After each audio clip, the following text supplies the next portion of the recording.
Everyone, my name is Catherine Honeycutt, Communications Specialist for BBB, and I'm excited to welcome you to our Crisis Communications webinar with Bolt PR. Before we begin, I have a few housekeeping notes. I just want to remind you that we've sent out all the previous webinar recordings to all accredited businesses and have been updating the bbbevents.org site.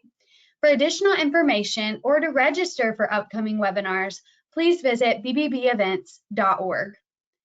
Without further delay, let's dive into today's webinar. In the midst of a global pandemic, every business should be able to craft and disseminate appropriate messaging to their clients and key audiences. Nicole Gist from Bolt PR is here to share how to do just that and to ensure your business is able to relay important information in a clear and concise manner during these difficult times. During Nicole's presentation, please feel free to drop any questions you may have in the questions box, and we'll be sure to answer them at the end. Now I'll pass it off to you, Nicole, to get us started. Thank you so much, Catherine, and thank you everyone for joining today. My name is Nicole Gist, and I am a PR manager at Bolt Public Relations. And we are a strategic PR and digital marketing agency with 4 offices across the U.S., one right here in Raleigh, one in Dallas, Pittsburgh, and in Orange County, California. And we work with mainly small to mid-sized businesses in a wide range of industries from hospitality to healthcare, providing media relations, social media, collateral development, crisis communications, and more. And I'm really excited to lead this webinar with you guys today. And the plan is to kind of talk through some overall best practices for crisis communication and how businesses can prepare for those types of situations as much as possible to a certain degree. And then, as Catherine mentioned, with the current state of things with COVID-19, want to share with you guys some of the most common crisis communication needs that we're seeing for companies right now, and ways that those best practices can apply for COVID-19 communication specifically. And then, of course, as Catherine mentioned, have some time for Q&A at the end where we'll answer anything that you guys submit there. So I will go ahead and kick it off. And I think to start, it's really important to kind of understand what qualifies as a crisis. So typically, a crisis refers to any situation in which there's potential for an organization to have financial or reputation loss, or of course, a public safety threat like we're experiencing right now with coronavirus. Whether those situations— Hey, Nicole, just really quick, I think your PowerPoint is not showing up. Oh. I think it's on a white screen. Weird. There it goes. There it is. Oh, now you see it? Can you see it now? Yes. Okay, sorry, I'm not sure what happened there. That's okay. I just wanted to make sure it was showing up. So I think we're good. I'm glad you flagged that. Thank you.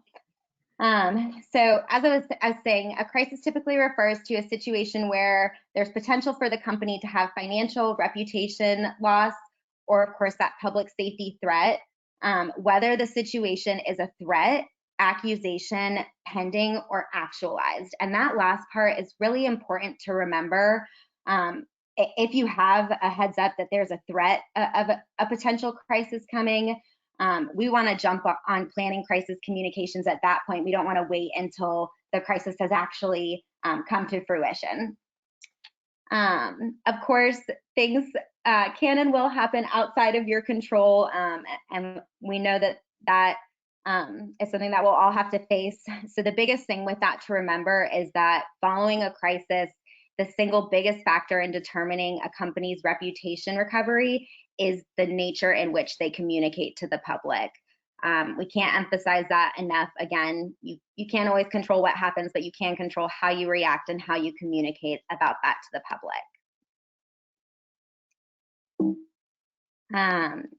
In general, all crisis communication should be evaluated on a case-by-case basis because so much of these type of situations are very specific and have nuances, and you just want to make sure that you're really considering all of the appropriate factors for whatever the situation at hand is.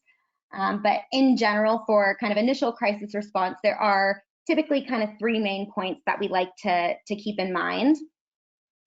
The first of that is to be quick. Being quick obviously shows that you're active, and it also helps showcase that you're in control. Silence can really kind of give other people the opportunity to shape the message or tell a different story than what you really want to get across. So jumping in and being ready to kind of make a quick response is really powerful in that.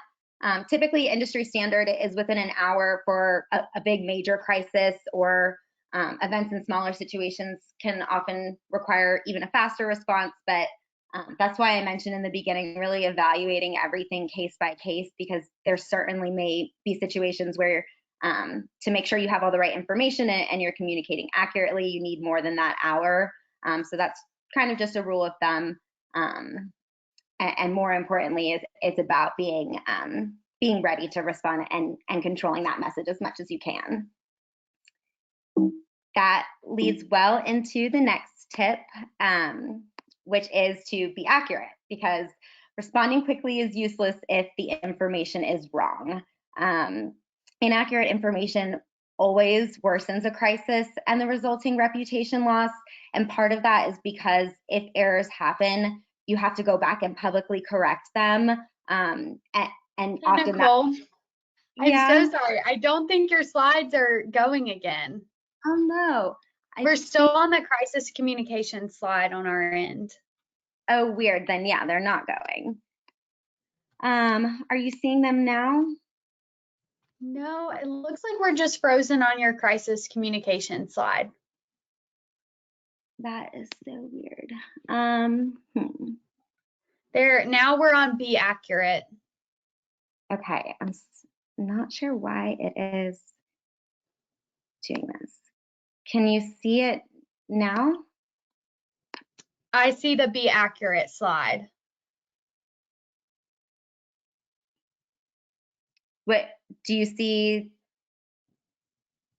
The slideshow now, is it still on that same slide? It's still on Be Accurate. That is not what I'm looking at. Now we're on Be Quick.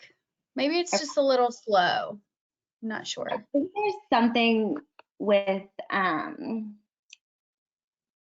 when I put it into slideshow mode. Oh, okay. Can you see it now still, or no? It's on Be Quick. What about now? It's still on Be Quick. Yeah, it's when it's in slideshow mode, it's not transitioning. Apologies for that. We can work off this view. Sorry, it's not very pretty for you guys, but no worries. That'll be fine. And we can make this available after the fact too for the attendees. Okay, perfect. So sorry, guys. So I went over Be Quick, obviously, and then Be Accurate. Like I was saying, obviously, responding quickly is useless if that information is wrong, and so you want to make sure that when you are, publicly communicating about a crisis, that you are sure that the information is accurate. And if unfortunately you do end up sharing inaccurate information, that's something that you'll have to correct. And then the third main point for this is being consistent. And we'll talk a little bit more about ways that you can plan ahead shortly, but being consistent is really key, and planning can help with that. This first bullet here, confirm messaging and approach with all decision makers, spokespeople, and other key parties before speaking to the public, is super important to make sure that that messaging is streamlined. You're all saying the same things. It's all been approved. You don't have to go back and change anything, like we were saying, in terms of accuracies. And being able to plan ahead for that can help you be able to do those communications that much quicker.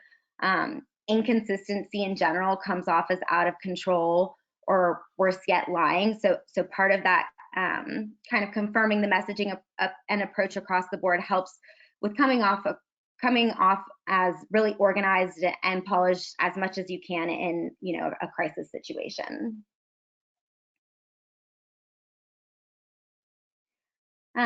So then, as I mentioned, there are certain things that you kind of can plan ahead to a somewhat of a degree, and that can be really helpful when you're faced with these type of situations where you need to move really quickly.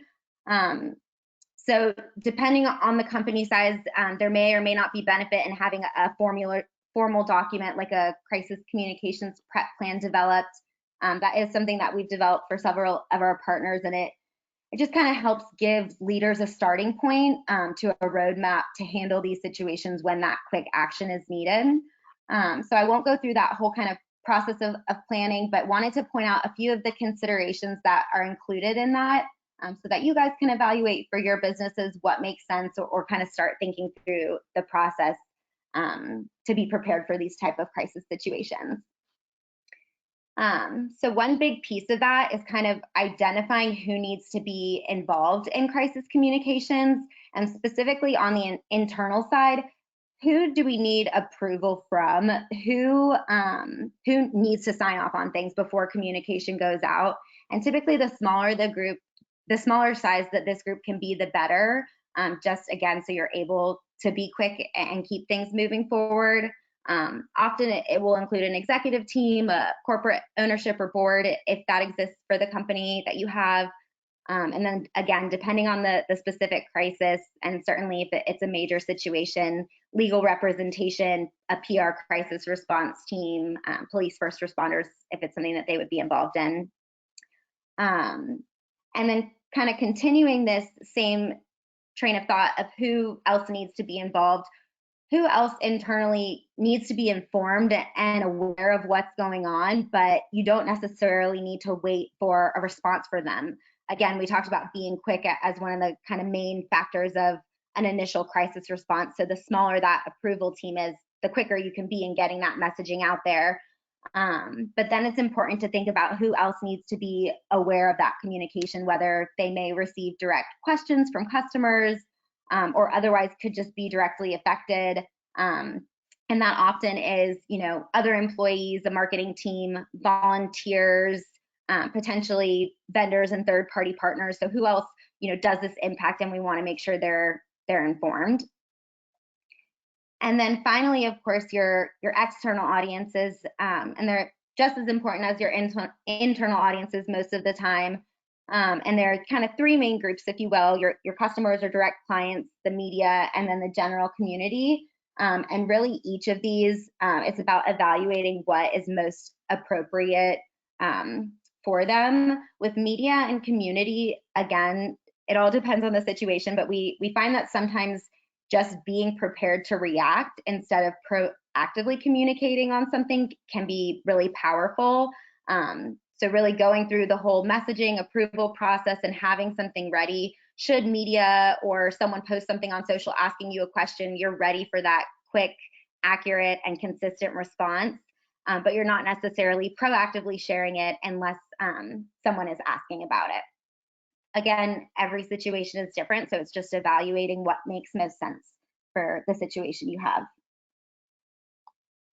And then we'll talk a little bit more about media messaging here shortly, so I'll leave it at that for now.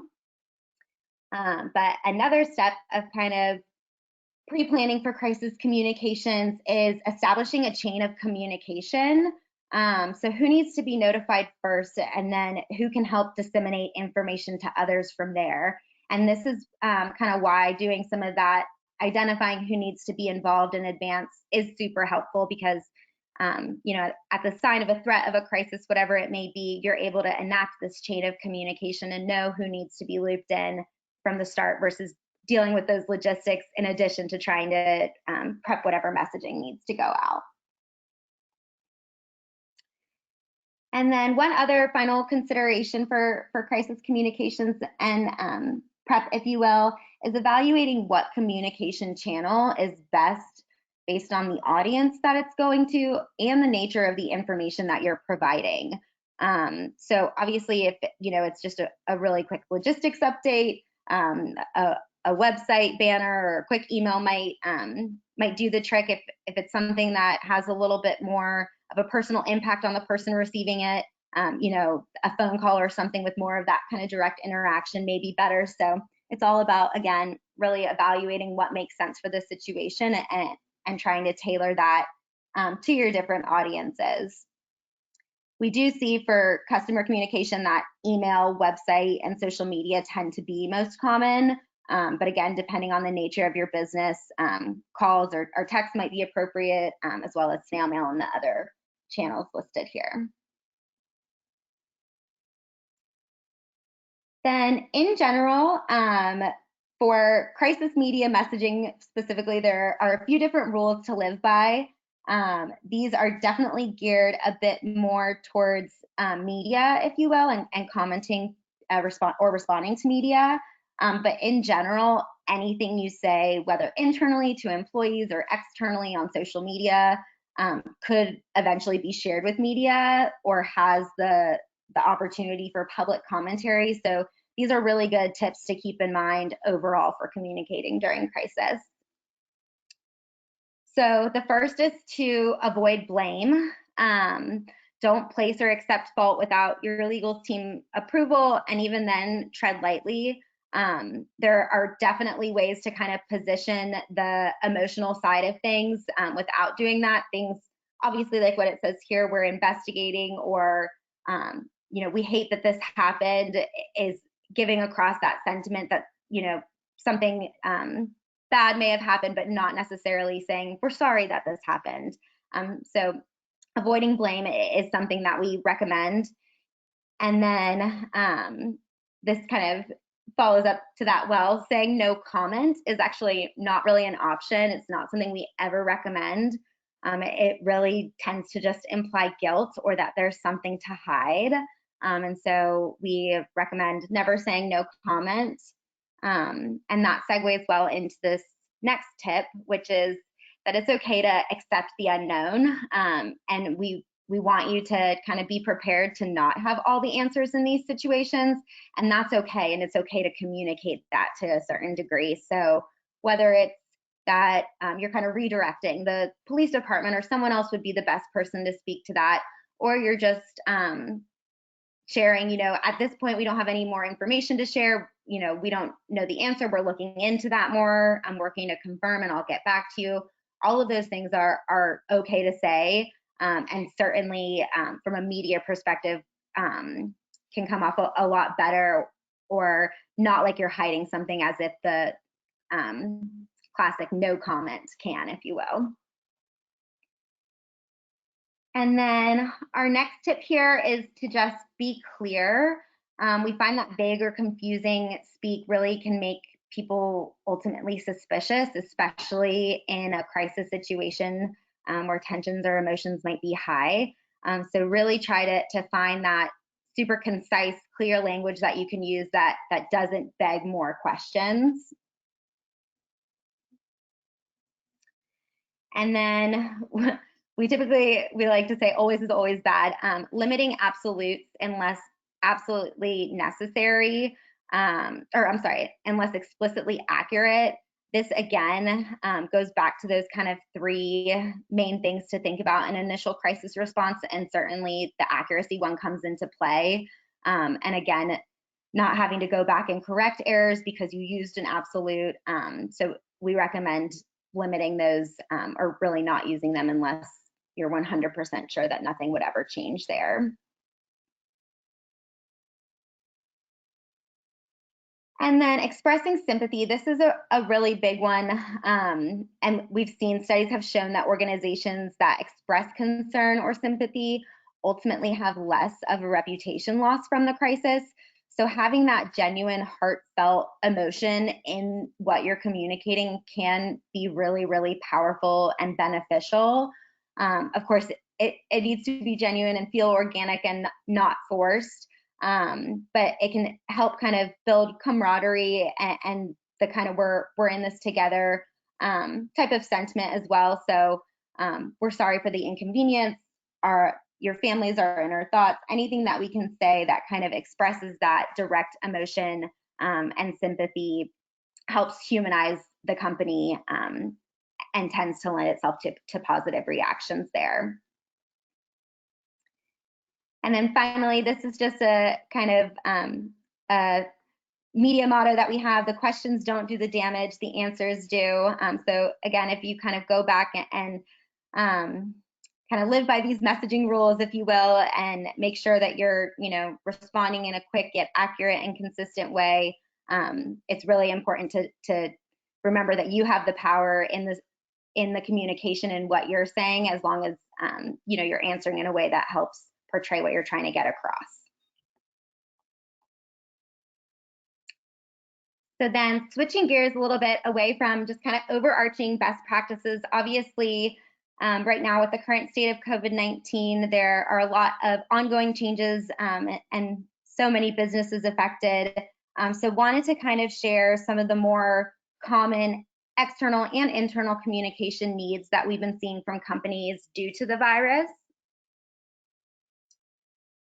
First, on the external side, we're seeing a lot of needing to communicate out to clients and customers about safety measures being taken, closures or changes to operations, certainly event cancellations, refunds. And then some companies right now are in a position where what they do provides a solution to those in need that are impacted, whether it's some sort of nonprofit that can support children's meals while they're not able to get that from school, or online learning capabilities or those kind of things. There certainly may be opportunities when done the right way that you're able to share out to provide solutions and help benefit the community. And then of course we're also seeing, even if your doors are closed to your brick and mortars, that kind of evergreen content, mainly on social media, but wanting to keep that communication up with your consumers, continue those relationships so that when your doors can open again, you're still top of mind. And we're seeing a lot of that as more of that kind of evergreen content. So for pretty much all of these external communications, going back to those three main points for initial crisis response is key. Be quick, be accurate, be consistent. I think especially this is a situation with COVID-19 where we are all affected by it in different ways. Evaluating if personal sentiment and those kind of things can help add value. In a lot of cases right now, it is, and people are feeling touched by that. Certainly evaluating if there's any opportunity to include key messaging in an organic way where that feels natural. And for social media specifically, I think really looking at that evergreen content and just evaluating it with an extra air of sensitivity. Maybe you developed your social media content calendar a month ago when things were in a different state, and just making sure that there's nothing, that could be considered as tone deaf or insensitive to the current state of things, and constantly evaluating that, obviously, as the current state of things continues to change. Then for internal communications, a lot of the topics tend to be similar to the external, but with different levels of detail, obviously. So safety measures and policies with a heavier focus on some of those procedures, closures, changes to operations, and with that, any kind of direct impact on staffing or pay and benefit changes. And then for any companies who do still have people working in office spaces, as coronavirus continues to spread, there's an increased potential of there being exposure to the virus within workplaces and needing to communicate out precautions or steps being taken if that's the case. So again, for these internal communications, going back to those three pillars: be quick, be accurate, be consistent. Especially for these internal communications, having that emotion or personal heartfelt feeling, particularly for tough news, often can help, and just kind of have that personal touch, if you will, and expressing the sympathy. And then another big thing for internal communications is really trying to think through what questions your team may have and getting ahead of including any answers that you can within the initial communication. So your teams better than anyone else. You know what their concerns and worries may be, or how some of these things will directly or indirectly impact them. And so kind of taking a step back, either as you're writing or as you're reviewing it, and trying to think through what questions they may have, or how this is going to impact them, and trying to answer those ahead of time can be really helpful in one, showcasing that you're on it and you're thinking about them, and understand how these things impact them, but it also can help with eliminating some of the back and forth or the questions that you may get kind of as follow-ups to these communications.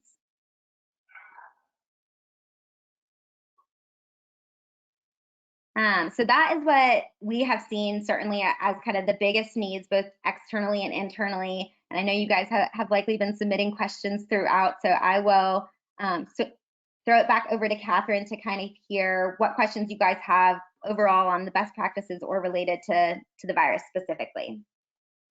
Awesome. Thank you so much, Nicole. And as we mentioned in the beginning, if you have any questions, please throw those in the questions box and we'll be sure to get to them. We do have a few in here, so I'll go ahead and bring those up to you.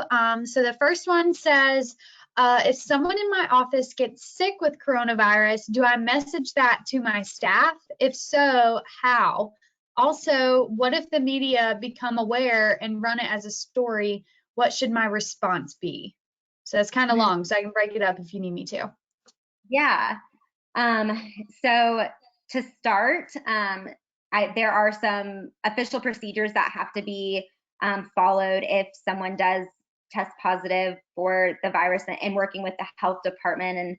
And I won't go into all of that, but certainly needing to communicate to employees it is really important. And obviously this virus is spreading really quickly, so getting that communication out quickly is also important. But one thing to evaluate, and of course, depending on how quickly you can get this kind of information, is it something that needs to go to all of your employees? Are there a certain group of your employees that are at higher risk or were more exposed to this person or not? So really kind of evaluating the size of the impact of the exposure is key in that. And then we would recommend, if you know that that there is a positive case and word is getting out, kind of going through that process of preparing a reactive media statement in most cases. And again, all of this is very situation specific, but in general, typically we would likely prepare a reactive media statement, especially obviously it is such a hot topic in the news right now, and specifically in North Carolina. I think they are still actively reporting on where cases are coming from and those kind of things, so that you're prepared for that question should it come. But more often than not, we wouldn't recommend proactively going to media, because you likely don't want your company's name in the conversation unless they're bringing it up themselves.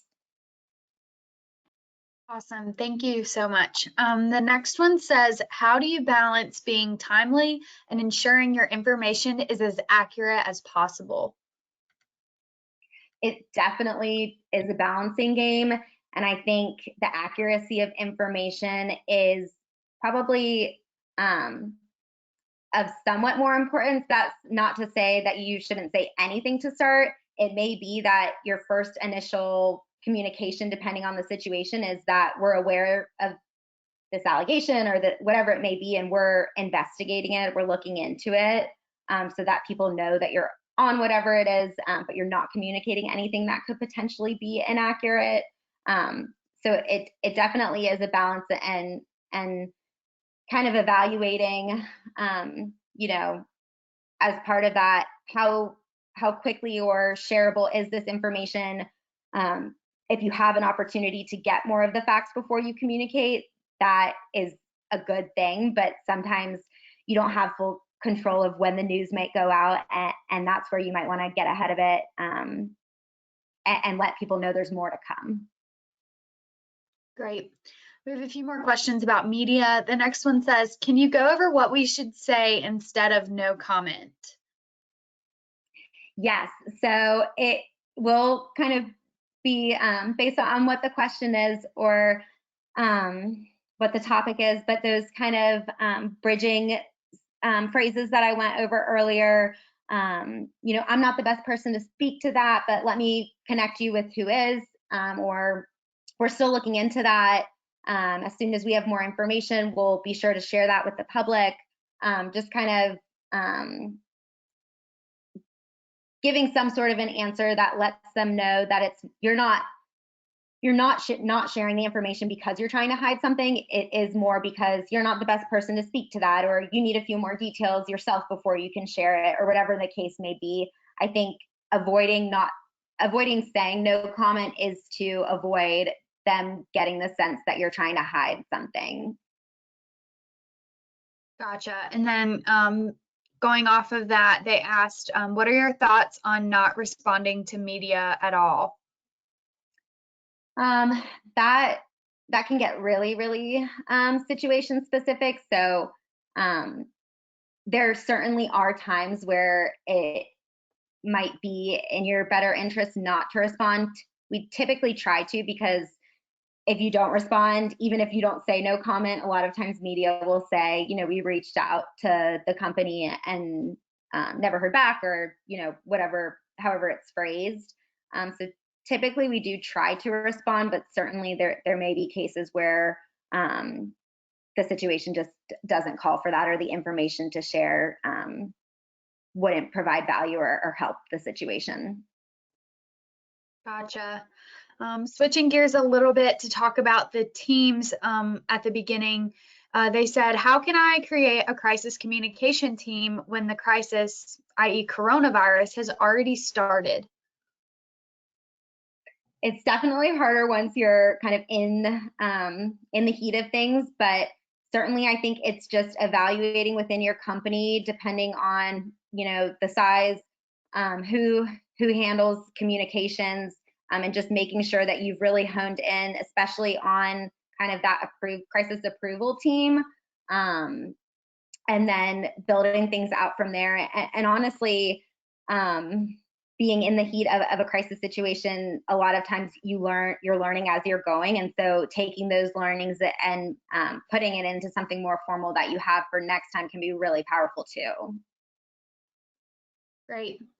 The next one says, how do I know my crisis communications plan will even work? Is there a way to test the plan to know that it will be successful? That is a great question. There certainly are kind of scenarios that you can go through, but to some degree they will just be scenarios. I will say that the goal of the crisis prep plan isn't for it to be a set step-by-step follow this with no kind of evaluation. A big part of it is going in and kind of considering what is specific to the situation at hand.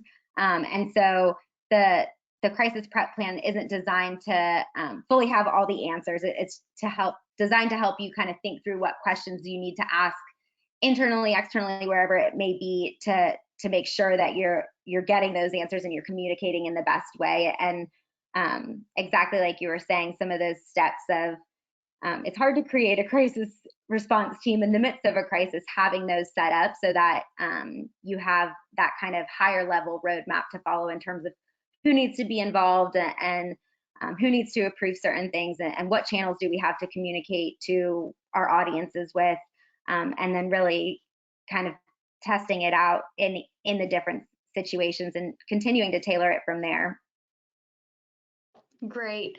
The next one says, I'm a small business owner with no formal communication or crisis training. What resources do you recommend I lean into when creating my crisis plan/team? I think definitely the internet has a ton of resources, and crisis communications is obviously a very timely topic right now. So I would keep digging into these type of webinars like this one here.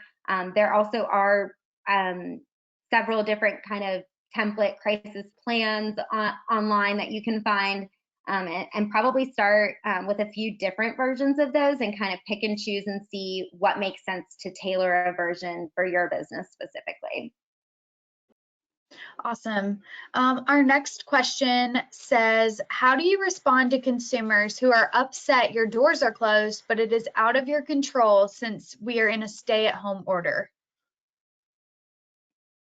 Ultimately, it somewhat is out of your control. I think at this point, I think most of those decisions have been mandated by the state or otherwise, and it's obviously ultimately to protect your customers. So I think reiterating that kind of messaging.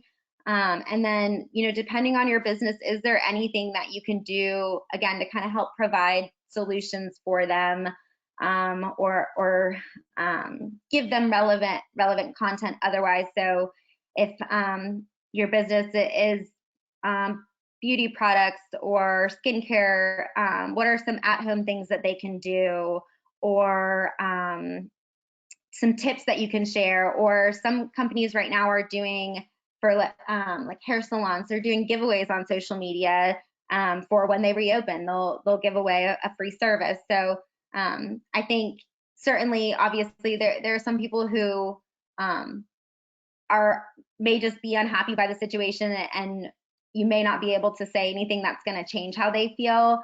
But I think in most cases right now, because this is such a widespread situation that everyone is feeling it and kind of having to adapt to, that some of those more solutions or tips or other relevant content that you can provide can also be a positive as well.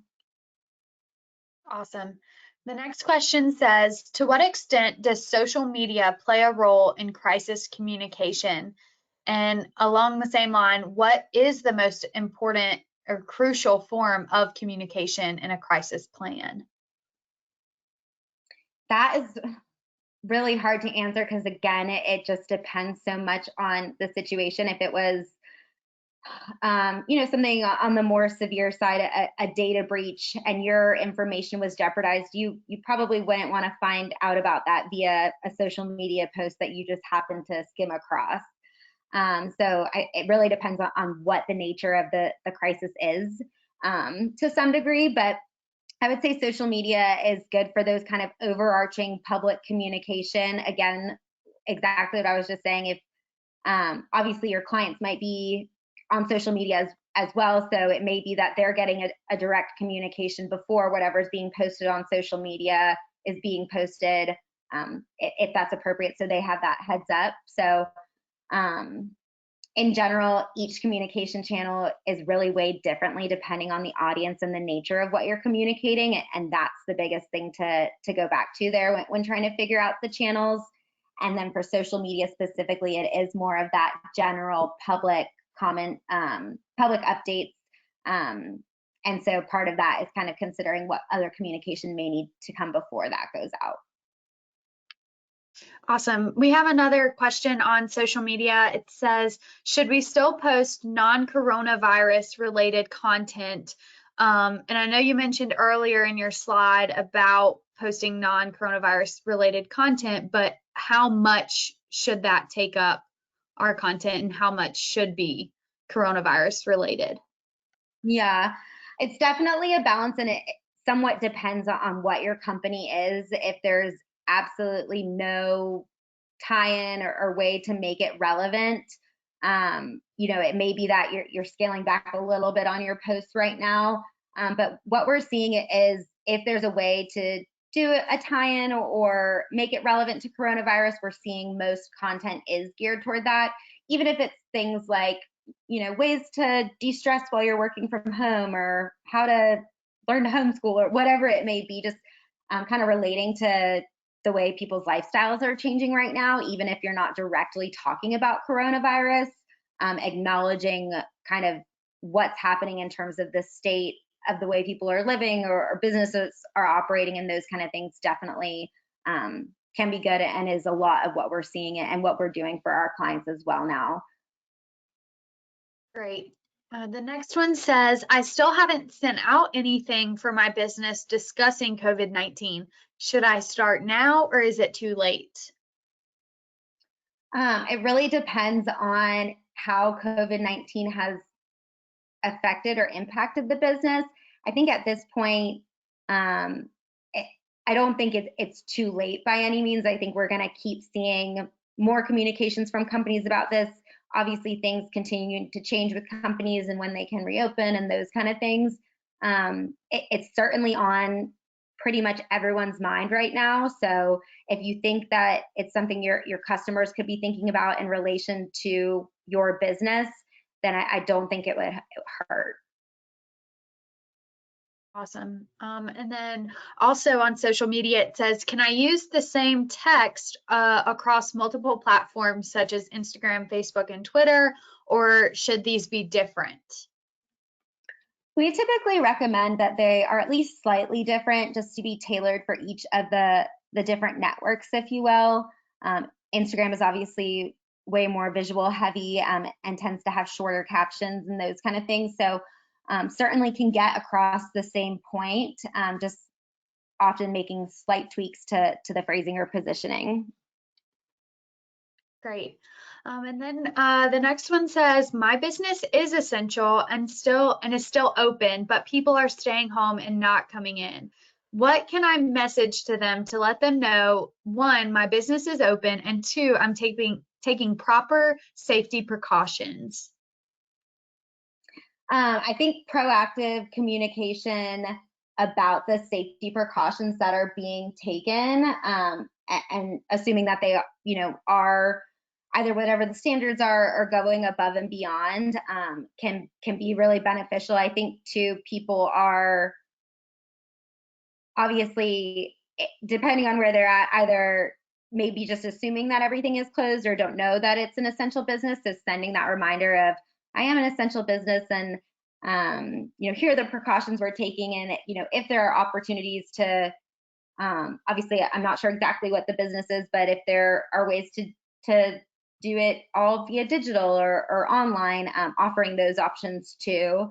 So that it's just kind of a reminder that you're here, you're still working, you understand the situation, and want everyone to do what's best for themselves and stay safe and healthy. Here's what you're doing to help ensure that, and just kind of get that message across in that way. Great. The next one says, what are your recommendations for software to use to create graphics and/or video to push my message out? That is a good question. There are tons of different software and apps. It depends on your level of skill as well as budget for those kind of things. Canva is I think free, at least for a decent amount, graphic design website where you can create images for social media and those kind of things. There's obviously also Photoshop or InDesign, which are a little bit more technical. And then, videos can be done in Final Cut Pro and those kind of things. But you can also do a lot of things on your iPhone or just your kind of general computer applications that come with it. It all kind of depends on how advanced you want to get with the graphic or video, and then what resources you already have to help kind of create that. Awesome. The next question says, coronavirus hasn't necessarily impacted my company's reputation. So is it still important to have a crisis communication plan? How can that help me during this time? I think the benefit of the crisis communication plan is overarching for a company, not necessarily specific to this one crisis and virus. So I think it's something that probably evaluating big picture, are there other kind of common scenarios or opportunities where there would be that reputation or financial loss or public safety threat based on the nature of your business, and based on those kind of things, see if it's something that your company could benefit from. Awesome. And it looks like our last question, it says, is there an example of a company in our area that has done a good job messaging what they are doing during this pandemic? That is a great question. I'm